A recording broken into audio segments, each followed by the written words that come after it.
Hello everybody, thank you for joining me today for another Twilight Zone video in my Twilight Zone review series, where I rank every episode of the original Twilight Zone from my least favorite to my favorite.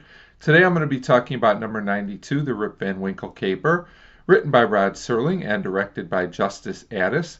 This is a season 3 episode, and as always there will be episode spoilers. So, Rip Van Winkle Caper is a solid episode in my opinion. The most interesting thing about it is the great twist ending, which elevates this episode a little bit for me. The characters are also mostly interesting, I would say.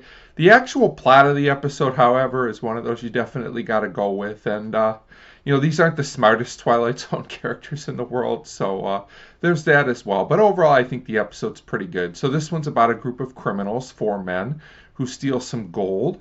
And the head of the operation, a scientist, decides that he's going to put them in suspended animation for 100 years to avoid them getting caught. Now, this seems like it might be a good plan in theory until you think about it more.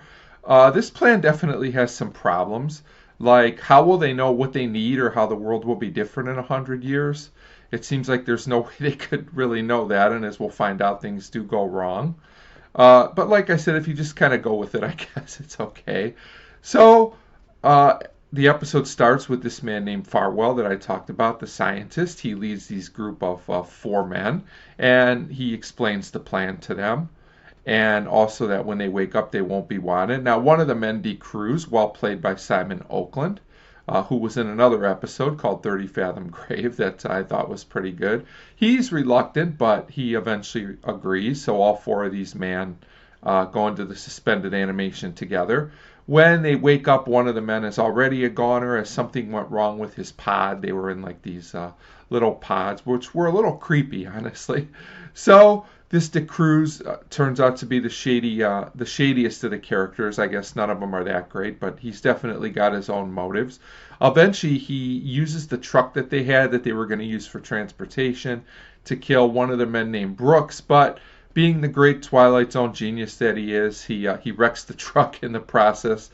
So this leaves DeCruz and the scientist Farwell alone, and they have to start walking with limited water and as much gold as they can take with them. And right away I'm thinking this gold is going to weigh them down and make them tired, and that's exactly what happens. So at this point, the other genius, Farwell, loses his canteen. DeCruz offers him water in exchange for more gold, but this doesn't seem too smart to me on DeCruz's part. Won't he need this water himself? I mean, eventually he'll start to run out of water as well. Never quite totally understood this, but like I said, DeCruz isn't the smartest Twilight Zone character ever. So eventually Farwell gets fed up with this and he kills DeCruz. He hits him with a bar of gold. But since he's the one that was already struggling the worst, he finally falls over, and eventually he's found by these 2 people, but it's too late. He's also a goner. So then I do really enjoy the twist ending here. It turns out that gold's not worth much because it's been manufactured. So, like I said, this does have a great twist ending. It's a very entertaining, fairly fast-paced episode to watch these guys kind of get what they deserve, but you do have to kind of accept the plot and that the characters just really aren't the smartest overall in my opinion.